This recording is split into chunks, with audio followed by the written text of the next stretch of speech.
BC Outdoor Sport Fishing is brought to you by Pacific Toyota Dealers, Yamaha,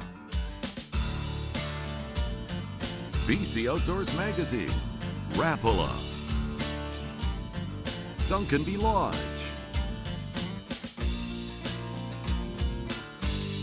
Port Boathouse, Lowrance, Mayhem Fly Fishing. Welcome everybody to BC Outdoor Sport Fishing. We got a special guest today. Hello sir, how are you? Mike, haven't seen you for a year. I know, guess what? Season 10. 10 years this has been going on. That's amazing, good for you. Yeah, right on. No, I'm excited about this year. Absolutely. It's gonna be a great year, So we're up, obviously, introduce yourself. Brian Chan, part of the superhero team, right? The most popular man in a boat some days, right? Some days. All these things, right? Yeah. Do you like do you have a Hollywood Square down in Kamloops by any chance? No, but a star? You got one of those? A little star. Yeah, all right. It's not a brick. A little star brick, perfect.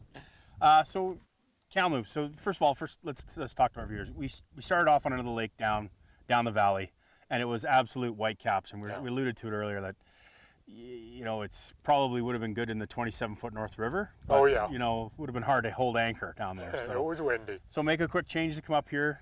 Edith Lake. Yeah. It's been a nemesis for us. It's been fun. It's been a nemesis. But basically, why don't we tell everybody where Edith Lake is from Kamloops, and then what kind of fish we're going to do here? What kind of fishing?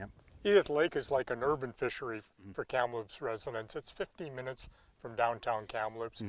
It's a super productive, low elevation grassland lake, and it's stocked with Fraser Valley rainbow trout, panace triploids, and triploid brook trout. Okay. So it's a great fishery.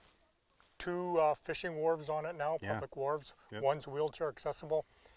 Great spring and late fall fishing. Awesome.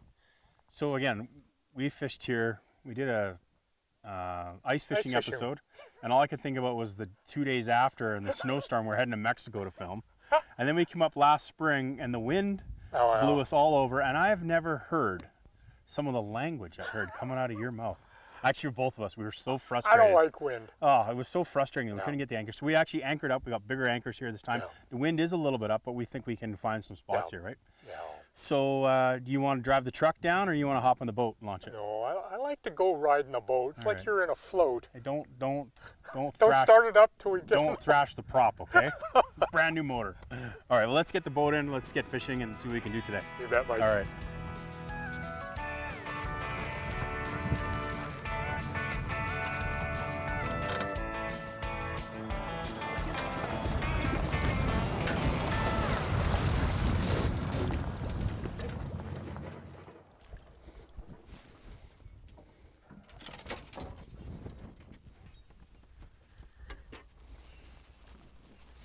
Yeah, there you go, Brian, finally. I was actually I was kind of paying attention on this one. Oh, did you just go down too? A double. This one's not as big. Want me to pull the pin, Mike?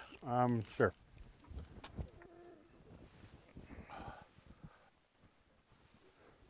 You're good. Thank you.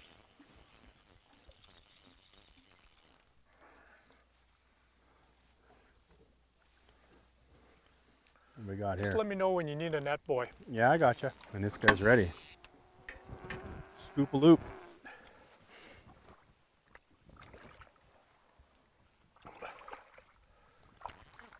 Almost looks like you know what you're doing. Oh yeah, now we're talking. Ooh. That wasn't. Hey! Double!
Closed captioning brought to you by the world-famous Duncanby Lodge, located in beautiful Rivers Inlet, BC.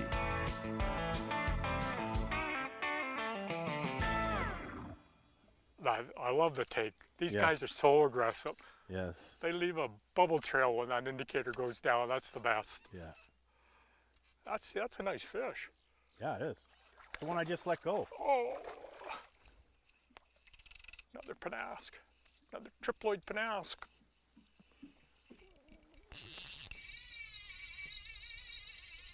Oh, that's a good sound.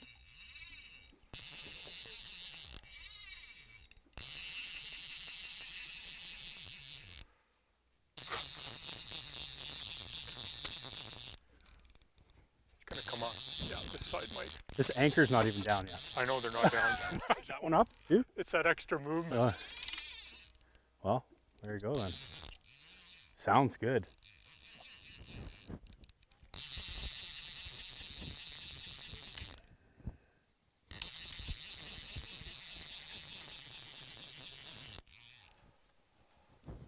Oh, it's a good fish.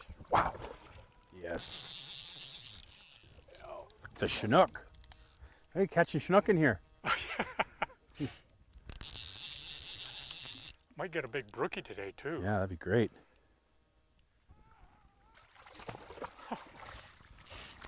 Oh. Now let's flip her on the other side, Mike. That's a good fish. Look at that, right in the look at the chronometer, Yep. right in the nose. Hang on, I'm just gonna pop the fly It's the out. opposite color that I'm using that he chose me. Opposite color. Hey, that's the opposite color what you told me to use. Yeah. No, that's not good. You're doing it again. You're playing games. You're putting on one and then you're telling me to use another. No. I'll guarantee you All right. that I heard will it. catch fish. All right, guarantee. Just hold the net. Guarantee. I got it. Just hold the net.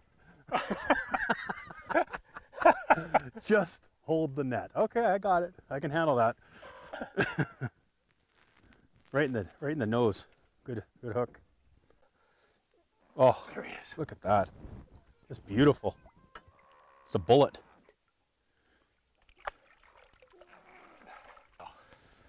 That fly will catch fish. I know. it Okay. will. All right. No.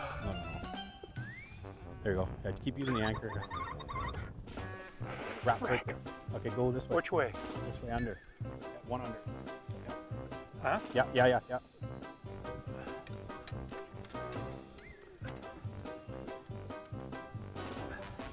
There, you're away. Good. Good. Hey, there we go. It's not the Roche Lake 10-pounder, but it's... Oh, double header. Oh, darn, I should say.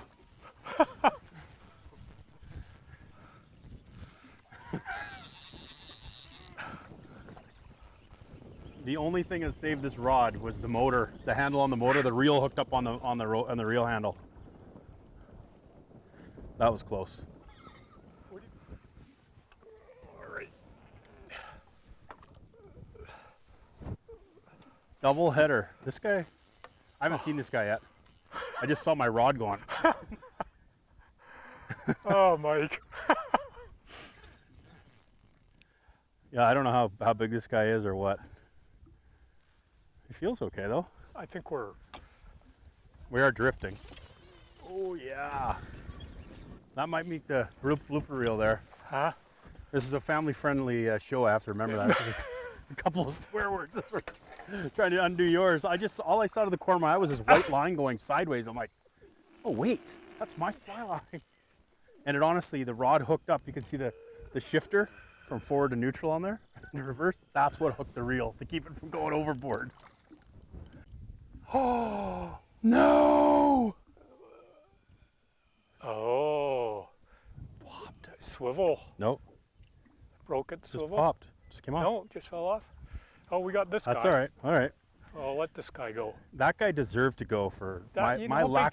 that fish was 3 pounds he lost. Well, my lack of attention deserved to lose that because I really wasn't paying attention. All right. You're just gonna pop that one, Brian? Or are you still gonna do a pump? No, we're good, I think. Okay, yeah. All right, well, I'm gonna re-button up here. What a go. That was some excitement. All right, we got to get, got to go back. Double header on the trout there. Hey, that was fun. Yamaha, the official power of BC Outdoors Sport Fishing TV. Yamaha, conquer water.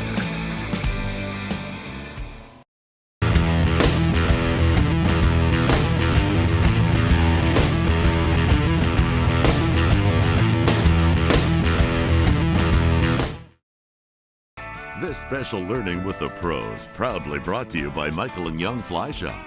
Visit myflyshop.com. Right, now we're going to tie some chronomids that were used in this episode. The first one we're going to work on is a anti-static bag chronomid. Anti-static bag is a foil wrap found in most circuit boards and computer stores. I sell it in the shop. Most shops will sell it. You can go to any computer store and ask them. They usually have scraps laying around. I cut it into a thin strip. It's nice because it's a really shiny gray color, but it's translucent, so it'll pick up the color of whatever thread or material you're putting underneath it, so you can actually change your body color a little bit. This one we're using a dark brown thread to keep the body dark.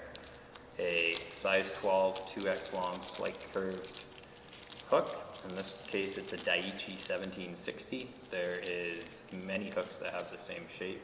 Tiemco makes a 2302, Dairiki a 285. It's actually a 3x long. Umpqua has a U series. 3/32 brown bead.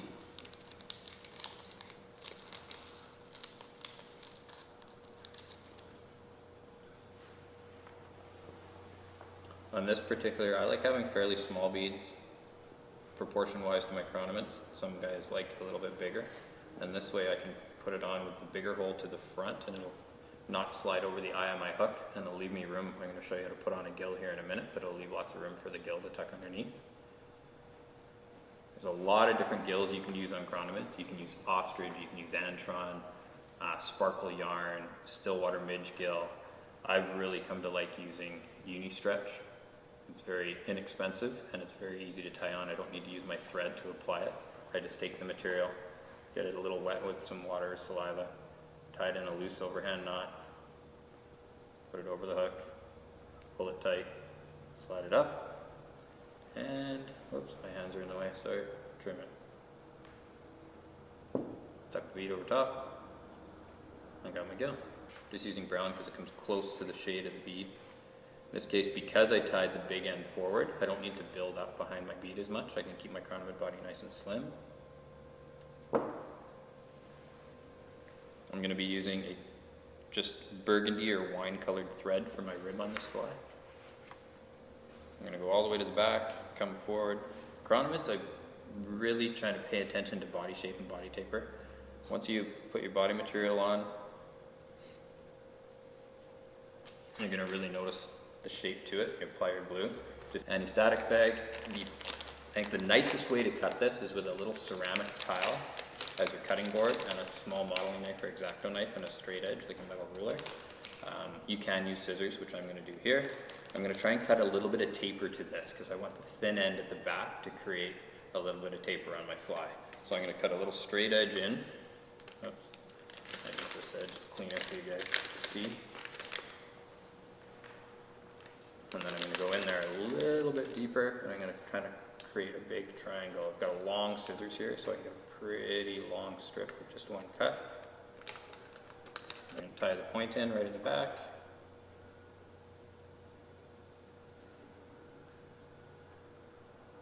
You may have noticed I wrap backwards. That's the way I taught myself when I was 11 years old. I'll try and cover up that wine thread. Tuck my thread to the front. Carefully wrap that ASB. It's got a little bit of stretch to it. Don't be afraid to pull on it a bit. It's not fragile. Just don't want to pull the back out, and you want to just cover all your thread with no gaps.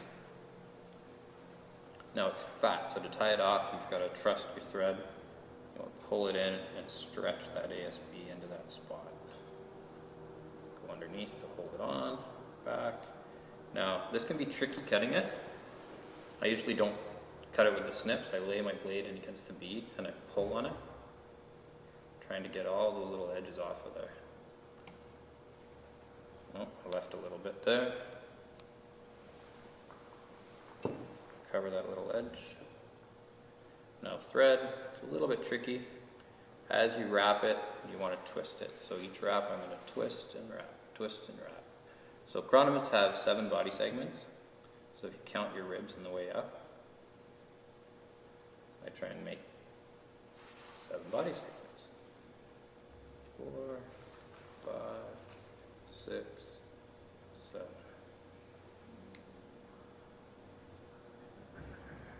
Don't want to lose that material, tie it in. So I still have a little bit of extra ASB kind of poking out behind my bead here. I want to try and make it disappear so I can hide it with my thread.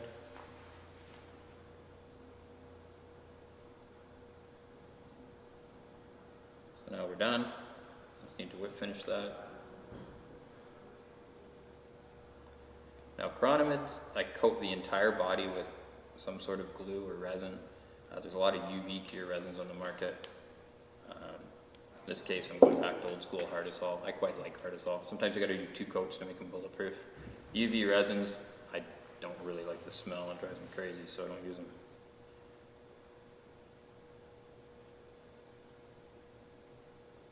Make sure you coat the whole body. You want to make it tough so you can get a few fish landed before they fall apart. And there you have it. A wine thread ribbed brown bead anti-static bag chronomet. For more tips like these, tune into next week's episode or check us out online. This special Learning with the Pros proudly brought to you by Michael and Young Fly Shop. Visit myflyshop.com. There we go. Oh, yeah.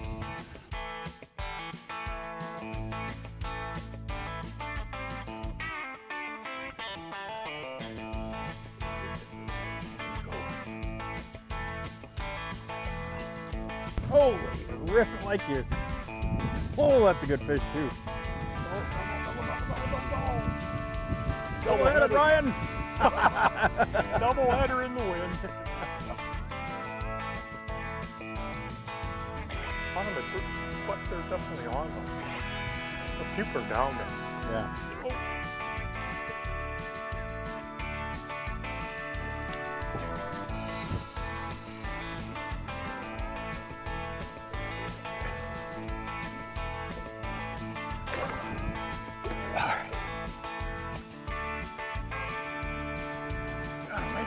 Not very good. Not a big one, but that's fine. I'll deal with it. You get reset and you can fish. Thank you.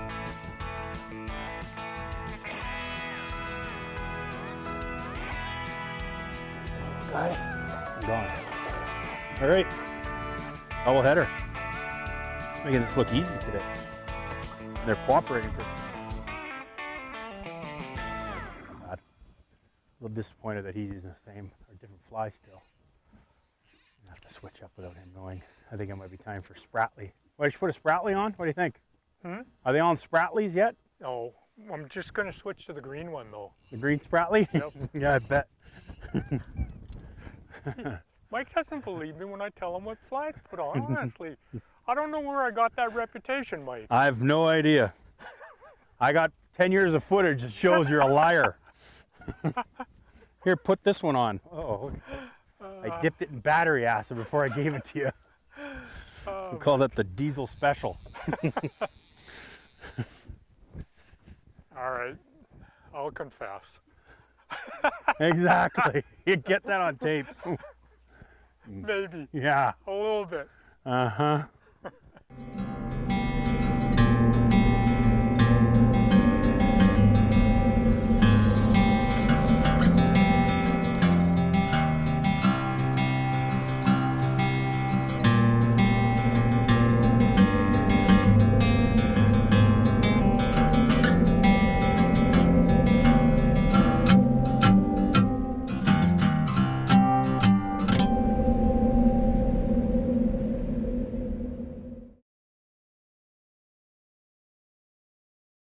And now, here's a look at today's tackle and gear.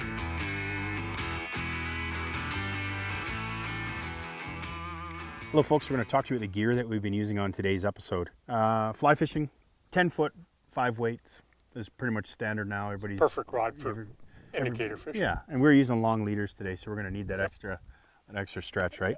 This happens to be the Mayhem rod. It's a CXP. It's our brand new rod we came out with last season, but I finally got it on the market this year.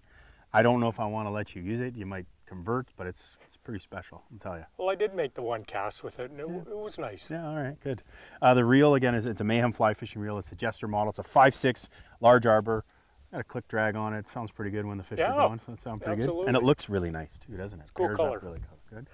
So let's get into the good stuff, too, here. Let's talk about fly lines, leader construction, and then, of course, the flies, right? So in your rod, you had set up with Scientific Anglers GPX. Mm-hmm. It's got kind of an all-purpose floating line, great for indicator fishing.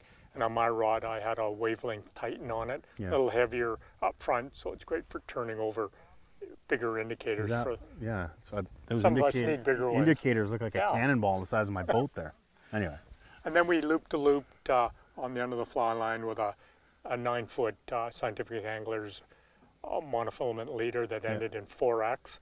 Then we added more 4X or 6 pound so that we knew we could get down to fishing 18 to 23 feet of water. Swivel, and below the swivel we had more 6 pound monofilament Scientific Angler tippet material. Yeah. Then flies today. I mean, that's the thing, right? We stuck with 2 basic patterns today. The first one was a red butt black holographic bomber in a number 10 with a white bead on it. And then the next one we used was a static bag bomber with a brown bead, white gills, and a copper wire rib. And then the third fly, because I didn't really show you what I was using. Well, that mystery dial-a-box? I switched. No, I didn't get into that one today too. But we used a chromie as well too, so it's right here too. The chromie on here. Oh, and you had the chromie on there as well. Yeah, and that's we had again bigger size than I wouldn't have picked that had you not said get big, right? So yeah, it's so funny. Every time we're only small, and now you're like, hey, let's get a bigger chronometer. So anyway, so those are the 3 flies basically we used today.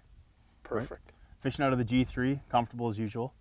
Yeah. But the big thing we noticed today too, and one of the things we really were relying stable. on, and the sounder though, we had to rely on that sounder. You got to have that sounder. Yeah, the sounder to get us the depth, finding out where we needed to put the back end or the front end. Yep. And not so much finding the fish so much as just finding those drop-offs and little nooks and crannies, right? We got to know where we're fishing, the depth they're fishing.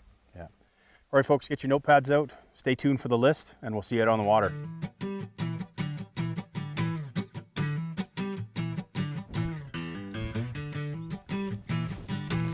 Right, you're going to have to strip in.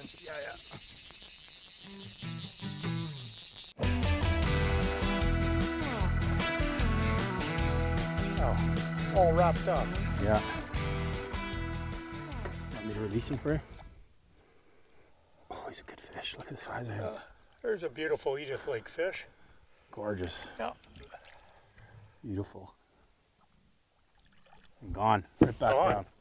Thanks, You know, talking about it though, our day started out a little dicey. Yeah, wind. Yeah, you know, the wind was a little crazy. We were gonna go fish another lake, and we got down there, and there was basically whitecaps.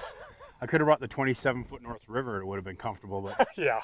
would have been a little hard to get anchor in there. But it was good though. I mean, we made a choice here. You had some intel and to pop up here, and we've been blown off this lake a couple times before too, right? So, but we made it pay for today. We got some good fishing in, and it was consistent. Yeah. You know, there's some little lulls, but that's just trout fishing. Once you figure it out, again, we move a couple times and you catch fish, and it was good. So, what do you learn from today?